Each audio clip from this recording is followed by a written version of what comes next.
All right. Welcome everyone who is here. I am so happy to see you all. So today, I am going to be giving you a little bit of information on college tours, the campus tours, interviews, and exactly what you need to know and why these things matter for you. So, if at any point throughout this presentation you have a question, feel free to ask it in the chat or in the Q&A. I might not get to it right away because I am presenting by myself today, but I'll make pauses in between just in case anything comes up. But there's also some time in the end that's set aside specifically for questions. So happy to help with that once the time comes. But let's get started here. So again, we're talking about college tours and interviews today. And so today we're going to cover just a brief introduction, the role of campus tours and interviews in the admission process, what a typical tour is going to look like, how to make the most of your visit, why interviews matter, how to prepare for admissions interviews, actually completing the interview itself, and then why all of this stuff has something to do with demonstrated interest. So I'm not sure if many of you might have heard of demonstrated interest or what that means, but we'll go over all of that today.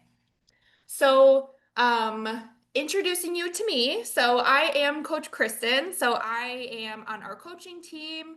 Um, really love working with students in this capacity. My background is in college student affairs leadership, so I am very familiar with the collegiate system, especially the area of tours and interviews and things like that. So, looking very forward to sharing some time with you this evening.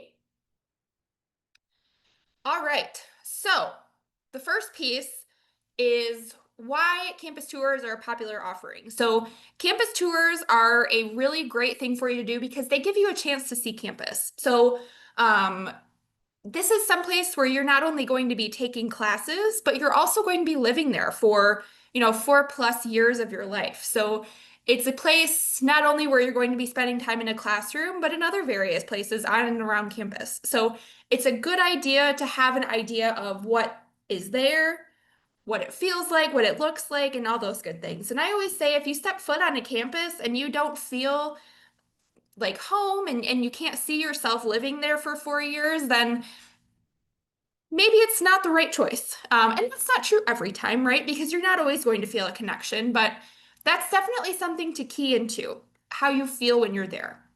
Um, the next piece is that it's an opportunity for a campus to show off the best pieces of itself. So, of course, when you are given a campus tour, it's likely going to be from a current student or a current staff or faculty member. And they're going to give you the highlights. So, they're probably not going to tell you what kind of problems they're experiencing or what they wish was there. They're going to tell you how old the buildings are and what they're known for. So program wise and things like that. So that's kind of what to expect in a tour itself. They're going to tell you the best things about themselves because they want you to attend. The next piece is that, again, like what I said earlier, it gives students an idea of what it's like to live there. So you're going to see many different pieces of campus, probably including classrooms, residence halls, and things like that. Um, and it's really good to pay attention to those areas because, like I said, this is what it's going to be for 4 years. Um, the next piece is that, especially after the COVID-19 pandemic, there has been a lot of virtual tour offerings. And so, obviously, if you are applying to a lot of schools across the country, it may not be feasible for you to go to an in-person or to an in-person college tour, especially to multiple institutions. So, to get an idea of what a campus is like, if you're unable to tour in person, there are often virtual tours available on the campus website. So, with that, you might be able to see different areas of campus. They might have pictures or live video feeds of a residential room, things like that. So, if you're unable to tour a school, my best advice to you would be to see if there are any virtual tour offerings and what those might be. The next piece is interviews and admissions. So, whether or not these happen and how you're chosen is all going to vary based on the institution. So, sometimes it's based solely on the availability of the people interviewing, and also um, who's invited. So, Often it's based on that interview or availability. So typically speaking, when colleges are doing interviews with potential students, it's going to be done by alumni. So, and a lot of the time they like these interviews at least to be offered in person, but also have a backup virtual component. So if there are a concentration of alumni in a specific area, students in that area might be more likely to get an in-person interview than a virtual one, just because, again, the feasibility of traveling and actually meeting that person. So the other piece is sometimes students are invited based on their applications. Sometimes it's just part of the admissions process in general. So an interview isn't necessarily a make or break piece, but it's good to know which colleges on your list are going to be the ones that offer these. So doing a little bit of research and seeing what the interview policy is at the schools you're applying to is definitely a good idea. For the student, it's a chance to learn more about that institution and determine whether it would be a good fit for you. Because the interview process is not just about the college determining whether you're a good fit. It's also you kind of interviewing them to find out what the school might be like for you. So going in with plenty of questions and plenty of, I don't want to say skepticism, but going in with knowing that you're there to ask them questions too, and it's not just one-sided. And it's also an opportunity to reaffirm interest. And like I said earlier in the agenda, we're going to talk a little bit more about demonstrated interest and what that means. So that's just kind of a brief overview on everything. So I'm going to move on to a little bit more specific information now. So a typical campus tour is likely going to have some or all of these components. So usually it's a guided walk around campus led by a current student who is usually employed by the admissions office to be a tour guide. And so when I was working at an institution in Michigan, I worked very closely with our admissions office and their campus tour guides.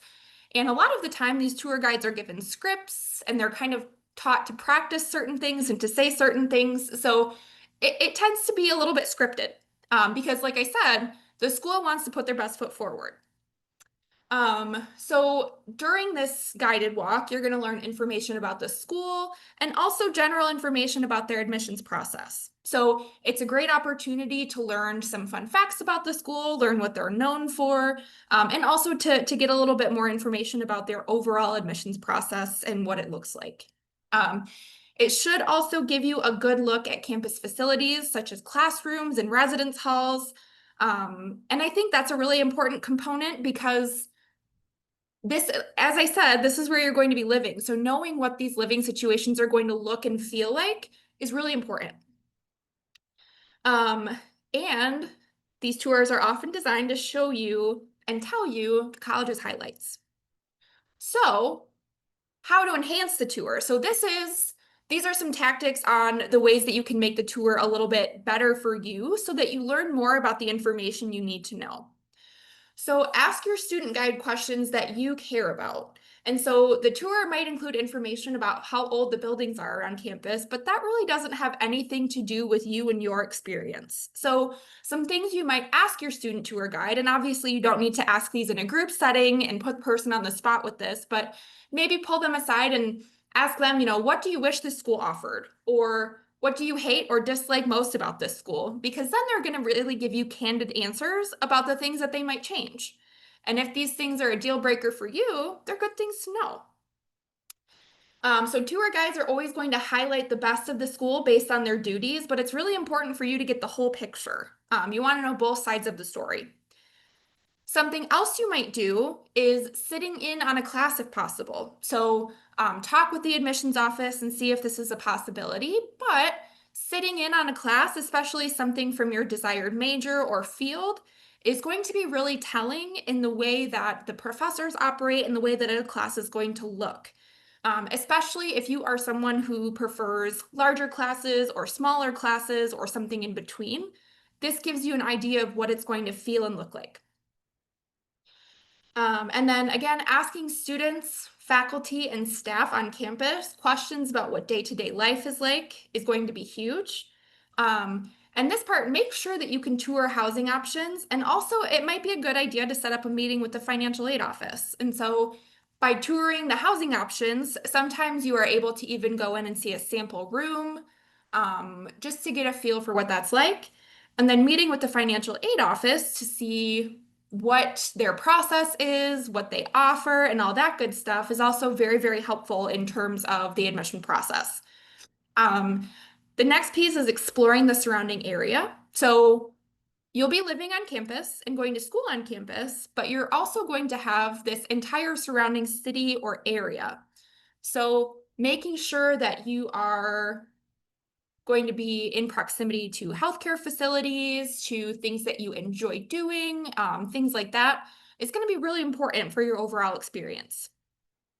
The last thing is going to be to try to have a meal in the dining hall if at all possible, because this is where you're going to be having all of your food, hypothetically, unless you go off campus.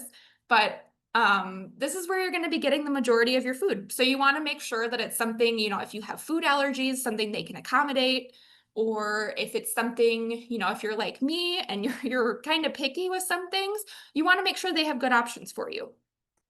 So I'll take a pause here. All right. So I will answer this question live. So, what's the best time to visit campuses? So, really, anytime is good, especially in admission season, because that's when they're going to have the most availability. But it also kind of depends on the school that you're visiting. So, if you are visiting University of Michigan, here where I live in the state of Michigan, I wouldn't recommend visiting in the winter just because it's not going to be a very fun walking tour. So, really making sure that you're scheduling around the weather and the other factors that might be considered within the school itself is going to be a good idea. But other than that, the start of school, campus is going to be very busy, very populated, so you'll have more opportunities to ask questions, but most colleges should be equipped to do tours any time of the year. And so next question, does it help to show interest if you do the tours? So that's something we're going to talk about later. I have a whole slide dedicated to demonstrated interest. So we're going to talk about when that makes a difference and how it makes a difference. And if there is a difference in virtual tours or in-person tours in respect of showing interest. So I will also answer that on the demonstrated interest slide, but short answer is it depends on how you sign up for the virtual tours, because if it's just a link that you click, they probably won't be able to associate your tours with you. You'll just be somebody else who clicks a link. So signing up for things and making sure your name is associated with it is going to be the way to look at demonstrated interest. But again, whole slide dedicated to that, so we will make sure to cover all of that. And then the other question here is it okay if I visit once I'm accepted? I live in the West and have a lot of schools to apply to in the New England area. Absolutely. So the biggest benefit of visiting a school is to determine whether or not you're going to be a good fit and it's going to be a good fit for you. So applying somewhere before you visit is totally fine. I actually did that when I was applying for schools. I applied to a college that I had never seen before, and I toured for the first time after I was accepted. Fell in love with it, and that's where I got both of my bachelor's and my master's degree. So the most important thing to get from a tour is just to make sure that a campus is the right fit for you to go. So visiting before you apply is fine. It can help you narrow down your list, but visiting after you apply and if you're accepted is also a great option. Just try not to make a decision on somewhere to go if you've never seen the campus or if you've never even virtually or anything like that. So I hope that helps. All right. So our next piece is the interview. So who gets an interview? So a lot of this is going to vary by school, but it's a really common practice in the Ivy Leagues. And a lot of the time, the interview is just another part of the application process in general. So it's not something that's necessarily given to everybody just based on interviewer availability and things like that, but it's something that is very commonly given. So it's not, a sign either way, but it's something that can only help you. Like I said, based on factors like interviewer availability or college policy, they matter because they help the admissions officers understand more about you and how you fit into the institution. So these alumni who are completing the interviews have a really good idea of what the school is like, what they offer, what the campus culture is like, and all that good stuff. So they're going to be a wealth of information for you, but they're also going to be able to determine whether or not you'd be happy there. And that's a big factor. Because obviously you're going to be there for a little while. And if you're not happy on campus, it's going to affect a million different areas. The next piece is interviews are an opportunity to showcase your interests and talents and to clarify some things on your application. So, um, if you have anything on your application that you might want to explain a little bit further that you didn't have a chance to do in your essays or anything like that, this would be an opportunity to do that. Also, an opportunity to showcase your interests. So, obviously, you've got your activities lists and your essays and things like that, but this is an extra layer for the admissions officers to get an idea of who you are through what you do, through what you love, through everything like that. And then the last piece is that they give you the chance to demonstrate why you're a good fit for the school. So, um, again, campus culture is huge, and you want to make sure that you're happy somewhere. And you want to make sure that if you know you'd be happy there, you want to get that across to the person interviewing you. I will pause here. Are there interviews at the UCs and CSUs? No. So, unless you are going for a very specialized program that requires a portfolio and some other things, there usually are no interviews for the UCs and CSUs. It's just an application process with your essays and your application itself. Um, and so that's kind of what we're looking at. And then missed this part. So, what are the interviews? So, I'll go back to my other slide here. So, oops, right here. So interviews are a process in some schools, admissions process, where an alumni of the school will interview applicants basically for admissions. And so it's just another opportunity for the school to get a better idea of who you are and how you might align with that campus culture. So not all schools offer them, and even the schools that do offer them don't necessarily offer them to everyone, and a lot of the time they're optional, but with optional things, I always recommend doing the optional things because they can only help you, and there are really no downsides to it. So optionals are always a yes. Interviews virtual or face-to-face, it depends. So a lot of the time schools will offer students an option, especially since the COVID pandemic, there are a lot more virtual options than there ever used to be. So I would always advocate, if you're able to go to an in-person interview with that person, just because it's a little bit more personal. You're able to talk a little bit more. You don't have to factor in maybe technological issues or anything like that. But if you're not able to go to an in-person interview because of whatever reason, there's usually is a virtual option for you. Okay, so let's go back here. So prepping for the interview. So few things to prep for the interview. So the first thing is obviously going to be researching the college and your desired program. So thinking about why you're a good fit for this specific place, what about this campus really draws you in and makes you interested. And this is twofold, right? So you are going to get material for your interview, but you're also going to get a lot of good material if that specific college has a Why Us supplemental essay. And so this essay is basically dedicated to you telling that school why they're your number one choice and you want to go there above all others. And so this is kind of the in-person conversation about Why Us. So knowing exactly why you want to go there over anywhere else. The second piece is to know your application and information. So my advice would be to practice talking about your own information with typical interview questions. And so these are going to be questions like, why are you interested in this college? What are your academic and professional goals? What kinds of activities do you enjoy? Things like that. So getting in the practice of kind of answering those things about yourself in the context of answers to questions is going to be very helpful when you are navigating the interview. The other piece is to make sure you come with questions of your own. So at the end of the interview, they are likely to ask you, what questions do you have for us or me? And having questions at that end piece is going to be really important to show them that you are engaged and that you're interested and that you are wanting to learn more. So the questions can vary on the program that you're interested in, on the actual institution itself, just about anything, but make sure to have those questions prepared ahead of time. And I would say to have at least 5 prepared.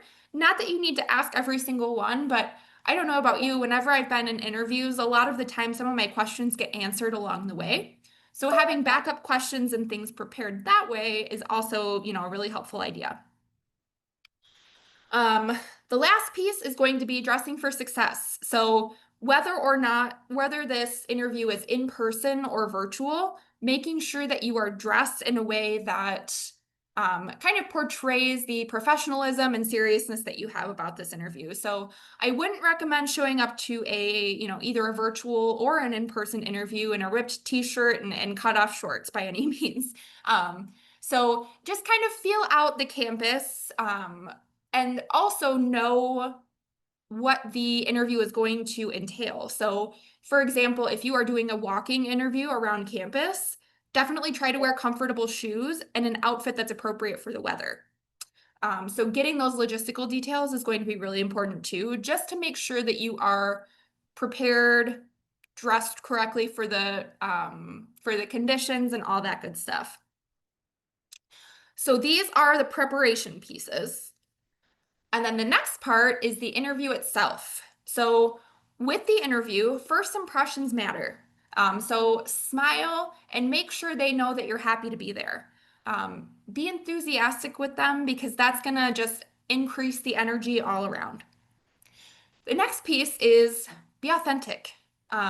Your answers to questions should be genuine and based in your own personal experiences. So don't try to act or talk like someone you're not.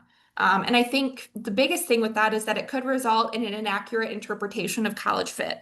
So college admissions officers are not expecting you to, come into an interview and talk as if you have won the Nobel Peace Prize or anything like that. They just want to get to know you for who you are.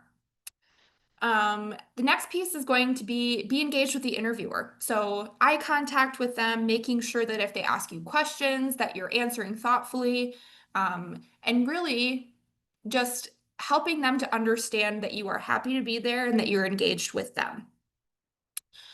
The next piece is being professional and ending on a strong and positive note. So again, with those questions, those thoughtful questions that you come up with, asking those, being gracious about the experience, letting them know what you learned, kind of reiterating your favorite parts of the interview or the tour or the things that they told you that you might not have known, just to reiterate the fact that yes, you were engaged, yes, you were paying attention, yes, you're invested in this process. The last piece is going to be afterward to send the person that you interviewed with a follow-up thank you note and kind of a reflection on your experience. And then for future interviews too, it's also a good idea to do a self-reflection on the experience and just kind of think about, what went well, what could have been done differently, what other questions you should have asked, all these things. So this is the interview itself. And the biggest thing that I can stress to you is the being genuine, being authentic part, because this is going to give the admissions officers the best idea of who you are. And it's also going to help you kind of feel out this person who is a representative of their institution. So, if they're matching your energy and things like that, then there's a pretty good chance that that's a reflection of the campus. And so it might be a really good fit. But just be yourself. And so this last piece is demonstrated interest. So demonstrated interest is exactly what it sounds like. So it's when a student takes actions to show the institution that they are genuinely interested in attending. Tours and interviews are definitely a part of this. You can also do things like attending online sessions or interacting with the school in other ways. And so It can be a factor in admissions decisions, but it isn't always a factor. So it factors in if the school is a little bit smaller. So smaller private schools are much more likely to take demonstrated interest into account because they don't have as many people to keep track of. They've got a much smaller applicant pool most of the time. Large schools usually can't take the demonstrated interest into account because of the sheer volume of applicants. So as a rule, small private schools are usually going to be more likely to use demonstrated interest in the application process. Large schools, large public schools, state schools, research schools like that, probably not, just because it's impossible for them to keep track of everything. But it factors in because it allows the smaller schools to predict their yield rate a little bit better for an admission season. So if you've got, 500 applicants and 100 of them have written you letters about how excited they are to tour campus and they've interacted with you and things like that, they're going to be more likely to remember your name and therefore give you a little bit of an edge in the admissions process. But especially for, like those bigger schools, state schools, research schools, they're not going to be able to remember names, faces, anything like that because there's just too many people. So in order to show demonstrated interest, again, you want to try and do tours if at all possible. If they have a virtual tour that you can sign up for, that would kind of put your name in the process. So talking to the admissions office and saying, hey, I live here, and so I can't make it for an in-person interview, but I would love to talk with somebody about the admissions process there and what campus offers. And so that's going to familiarize them with you. And it's also going to let them know you might not be able to make it there because it's a long way, but you're trying other things to make it happen. If they have any online sessions, I know a lot of the time if you're applying with a specific program within the school, like a business program, that business program will often offer online sessions that are informational about the program itself. And so signing up for those also kind of gets your name and your face out there. Additional things are if you do tour or talk with somebody, sending that person a follow-up letter about the things you enjoyed or the people that you talked to is going to be huge. So just as many opportunities as you can to familiarize yourself and familiarize the school with you, your name, why you're interested in the school, and all this good stuff. So, and as far as importance in the process, it all depends on the school, right? So, obviously, if you are not qualified for a school, demonstrated interest isn't going to make a difference one way or the other.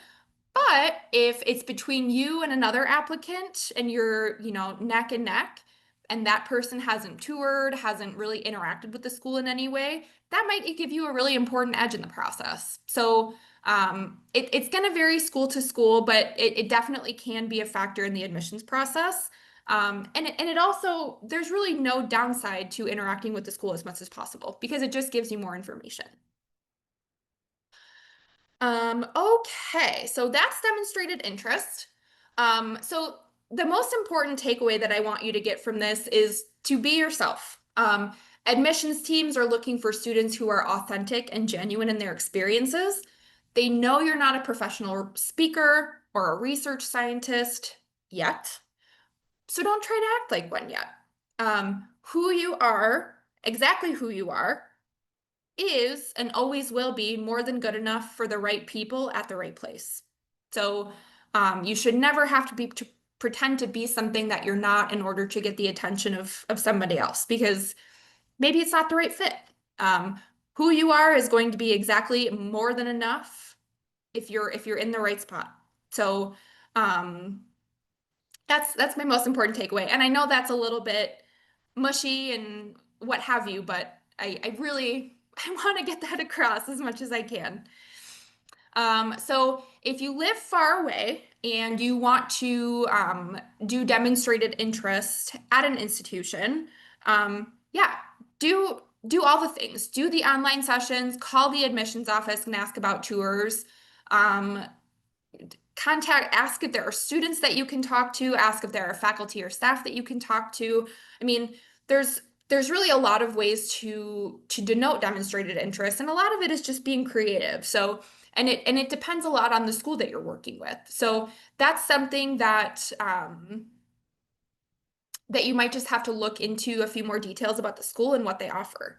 Um, Interacting on social media can also, especially if the school is very small and they have internal social media accounts that they run, following those and interacting with those accounts can also be something. So it's a lot of it is the the institution itself and just being creative in the way that you're interacting with them.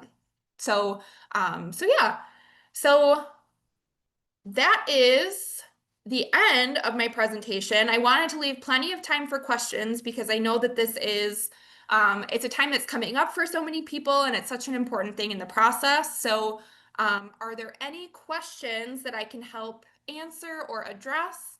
Um, do you only get an interview if you get accepted at admission? So it depends on the school, but most of the time you'll get an interview before you're accepted, and they'll use the interview as part of the admissions process. So, and like I said, a lot of the time interviews are going to be optional, but there's no way that an interview can hurt you as long as you are genuine and authentic with yourself. They just want to get to know who you are. Suggestions for good questions students can ask during a tour or interview. What types of questions are the most revealing? So a lot of the time, it's asking questions about the person who's interviewing you. It's asking questions about their experience because if you have ever um, if you've ever had a conversation with anyone, it's usually the case that the person enjoys talking about themselves and talking about their experience, especially if it was a good one. And I'm assuming that any alumni who are willing to take part in admissions interviews for their alma mater had a great experience.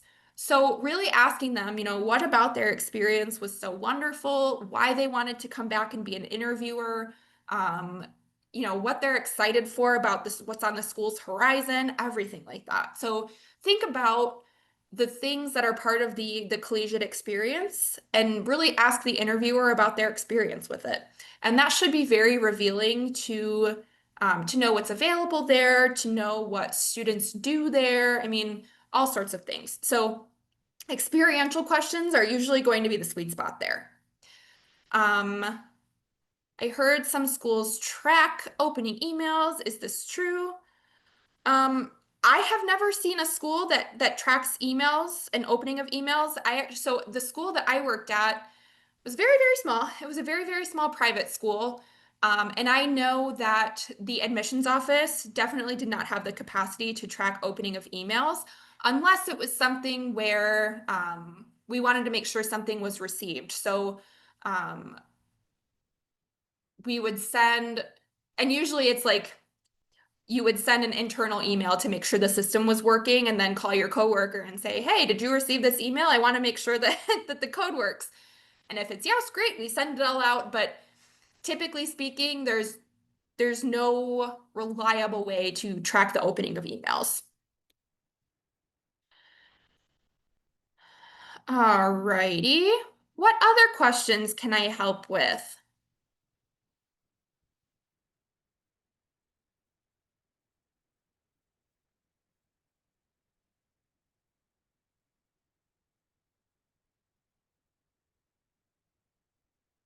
This is such a busy and stressful time for students, and there are so many things happening and so many things due, and school's starting, and it's a lot. Um, so I'm hoping that this is maybe one less thing on your list of stressful things, because it's really, I mean, being genuine and being yourself is more than enough. Any template you could share on how to start with the college tour? So are you saying like notes as to what to do on the college tour, or um, just what are you looking for specifically when it comes to a template? Can you suggest which schools we should start visiting? Yeah, so the schools you should start visiting are the ones that you're interested in applying to. So there's really not a magic list of schools like, oh, definitely visit this one and visit this one. But um, look into the programs that you're interested in, the schools that might offer your, make it or break it criteria, and then use that as guidance to figure out which ones are going to be worth going and visiting. And if it's the case that they're really close to you, then great. I mean, that can be an easy visit and just kind of knock it out of the way. But visiting a school, you shouldn't visit unless you're interested in that school for a specific reason. Okay. What is the best way to get an interview if the calendar is down? Yes, I would recommend calling admissions and just saying, hey, I realize your calendar is down, but I'd really like to get some time to tour campus. We're thinking about applying. Can you please accommodate us? And a lot of the time, they're going to be aware that their calendar is down, so they're going to have a system in place to kind of work around that piece. Um, the notes and sheet tracker. Yes, I can make this available. I will kind of write up a little bit of a, well, I'll have the presentation available for people to go back and look at. So that will be available after this meeting is over. Alrighty.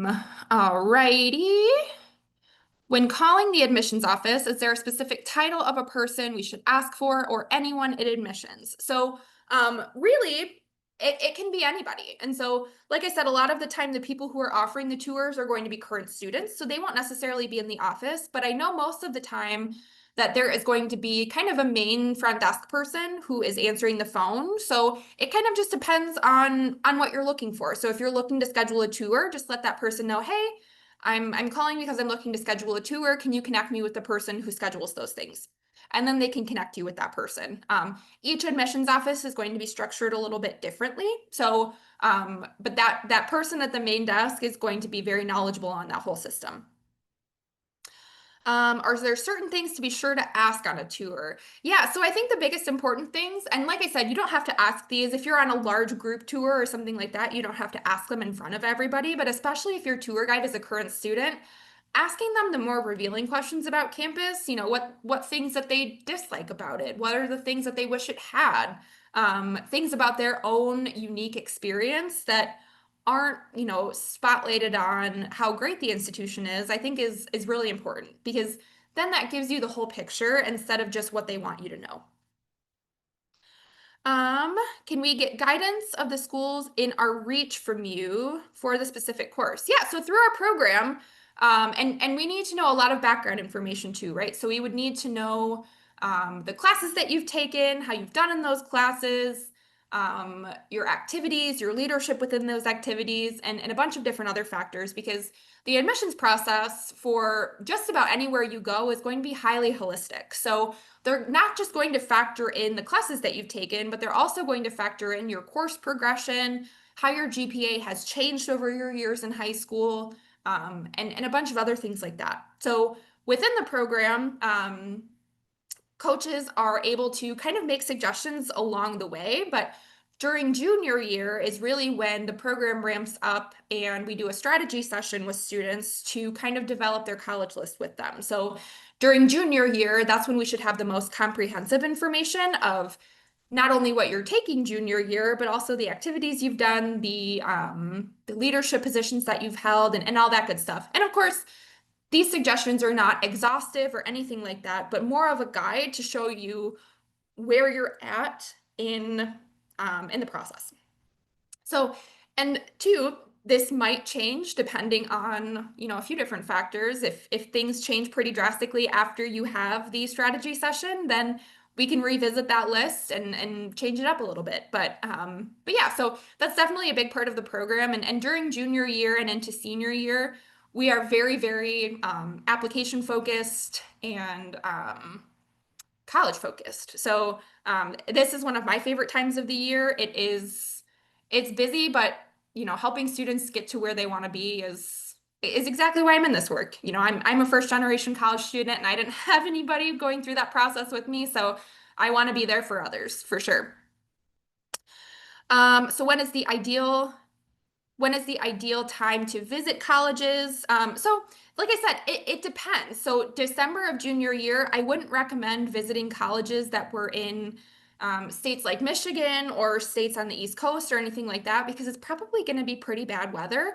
And so you might be thinking more about how cold you are instead of actually getting a feel for the campus. So the ideal time to visit colleges, might be in the spring of your junior year or something like that, where you have an idea of the places you might want to go, but weather is probably going to be a little bit nicer across the board no matter which coast you're on. So, like I said, I live in Michigan, and December here is sometimes a wind and snow tunnel. And so that makes travel difficult, but it also makes those walking campus tours very, very difficult as well. So, a lot of factors to take into place, but um, I think junior year and maybe a little bit into the summer and fall of your senior year all make sense because these are all during the part before the actual application period. So you're getting an idea of what schools to include on your list, what to not include, and all that good stuff.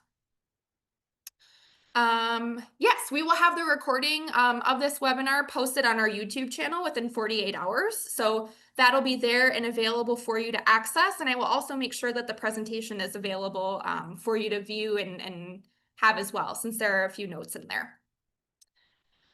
Should students visit their safety schools earlier on before acceptances come out? Um, you can. I think any school on your list is worth visiting, no matter where you are in the process. So, um, you know, if they're on your safety for list for a specific reason, their quality of program, location, things like that. But it all depends, right? So it depends on where your safety schools are,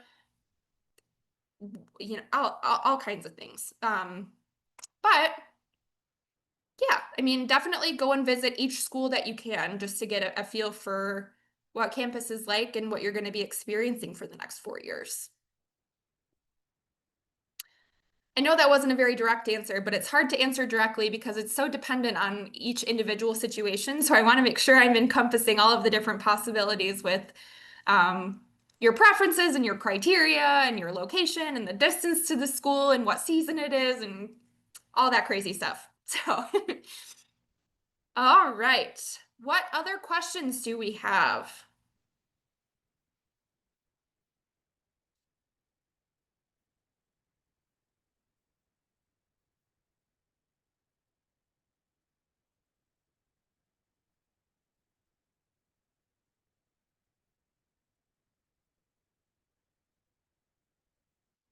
Anything on anyone's mind?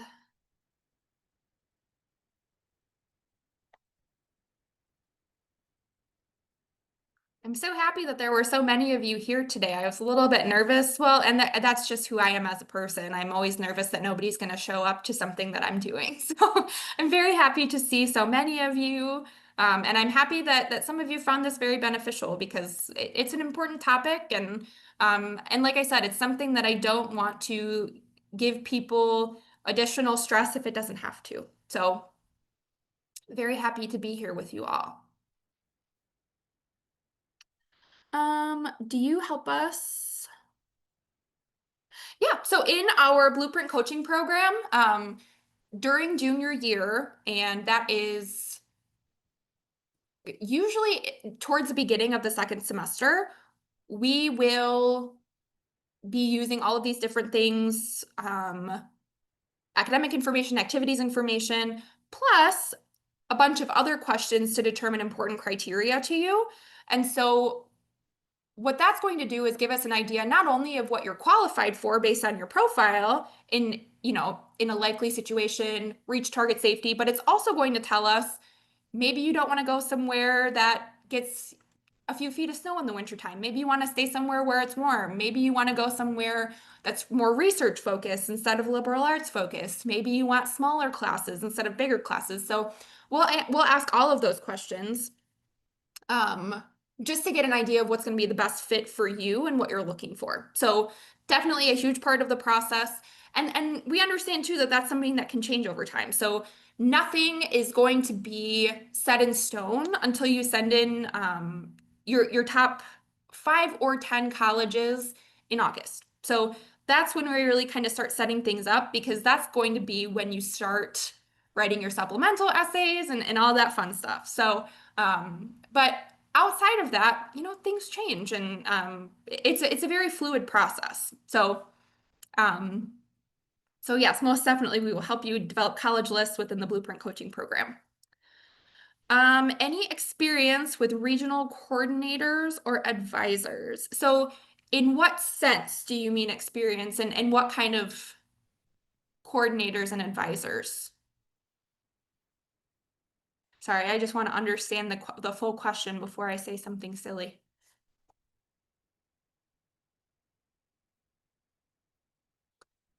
Yes, we will have a recording posted on the YouTube channel within 48 hours.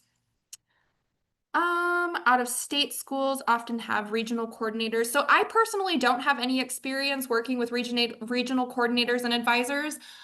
Usually it's the student who works more directly with the school rather than us. We're kind of just in the background to give students help throughout the admissions process, the application process. So working directly with anybody from the school would likely be something that the student or even the family is helping them do. So yeah, but I do know too that um, we also have connections to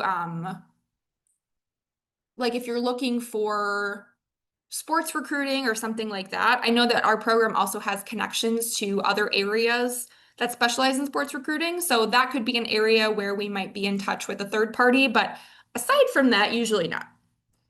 You're welcome.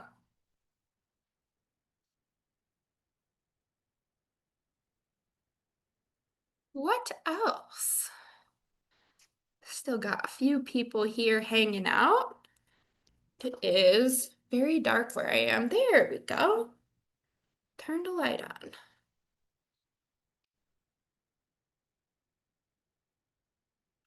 Anything else on your mind?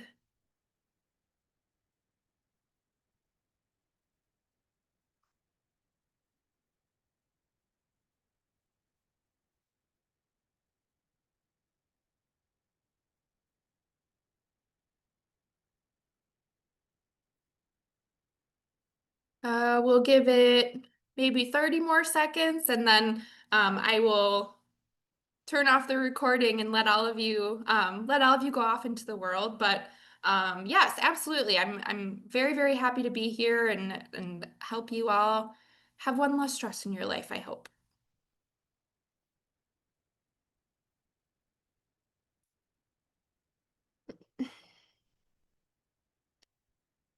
All right. Okay. Well, if nobody else has any more questions, thank you again for attending. I'm so happy that that some people actually came and found benefit. So that's wonderful. But again, the recording will be posted on our YouTube channel within 48 hours. I will make sure that there's access to the presentation as well, so you can have those notes. But again, thank you, and have a wonderful rest of your evening.